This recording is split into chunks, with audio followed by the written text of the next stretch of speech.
Welcome into the Cisco ICND2 Certification Exam Prep. My name is Greg Dickinson, and I'll be your helpful guide as we hop down the rabbit hole of Cisco Routing and Switching. Right here at the top of the course, I'd like to take a few minutes and talk about Cisco certification, since that is probably the reason you're even undertaking this particular course. This is for the ICND2 exam, as I just mentioned about 20 seconds ago. This exam number is 200-101. This is the exam that Cisco updated in early 2013, and it supersedes the 640-816 ICND2 exam. If you pass this exam, you are well on the way to getting your Cisco Certified Network Associate Route and Switch, your CCNA RS certification. However, you have to also pass the ICND1 exam, the 100-101 exam. Now, if you're like me and you're taking the CCNA because you let your certification lapse through a bookkeeping error, or you're in the situation where I've been working on Cisco equipment for 4 or 5 years and my boss says I have to get the CCNA to get a promotion or to continue on with the company, then there is an option to actually take a single composite exam. That is the CCNA Composite 200-120 exam. The advantage of taking this composite exam is that instead of sitting through 2 exams that are 50 to 60 questions each, you sit through 1 exam that is 50 to 60 questions on that single exam. It covers the same material, probably in the same level of depth, but you just probably would not get as many questions about each individual technology as you would from passing both of the exams individually. Now, Cisco doesn't let you cheat on the price. The CCNA X, the composite exam, actually costs as much as the ICND1 and the ICND2 combined. Again, the only advantage is that you only have to sit through 1 exam. And if you know the material, honestly, that's the way I'd recommend you go, because you get the CCENT certification and the CCNA certification all in one fell swoop. Now, speaking of the Cisco CCNA, there are different specializations for CCNA certifications, and this has always kind of been this way, but Cisco revamped these specializations when they revamped the ICND1 and 2 exam again in early 2013. The specializations are, of course, routing and switching, which is the exam set that you're in the middle of preparing for. We also have all of those other specializations. We have data center, security, service provider operations, video, voice, and wireless.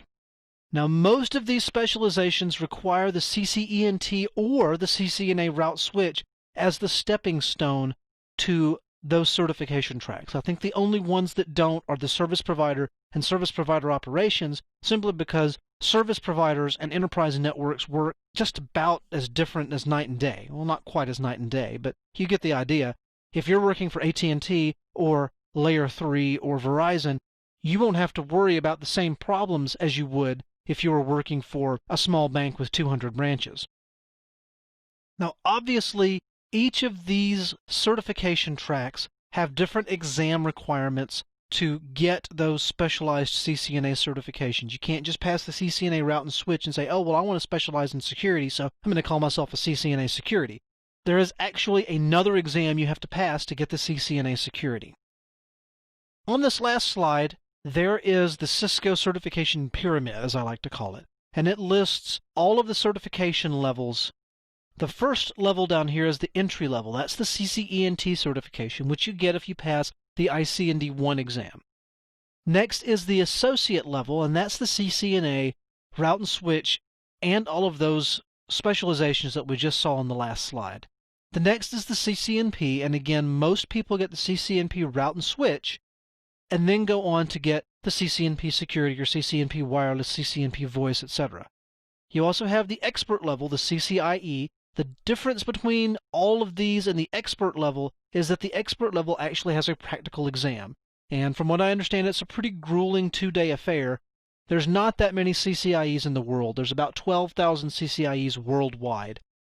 The newest level was introduced a couple of years ago, and it is the CCA, or the Cisco Certified Architect.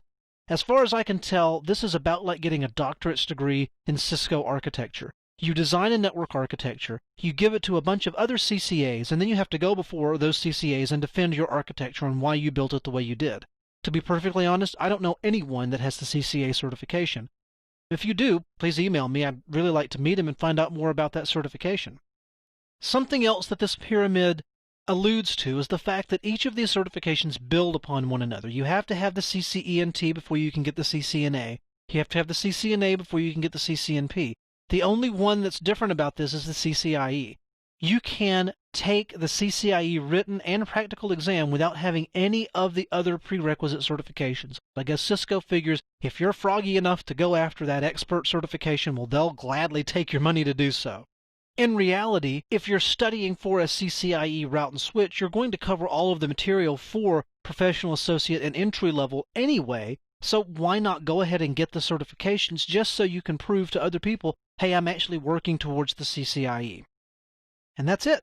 That concludes our brief overview of Cisco certifications.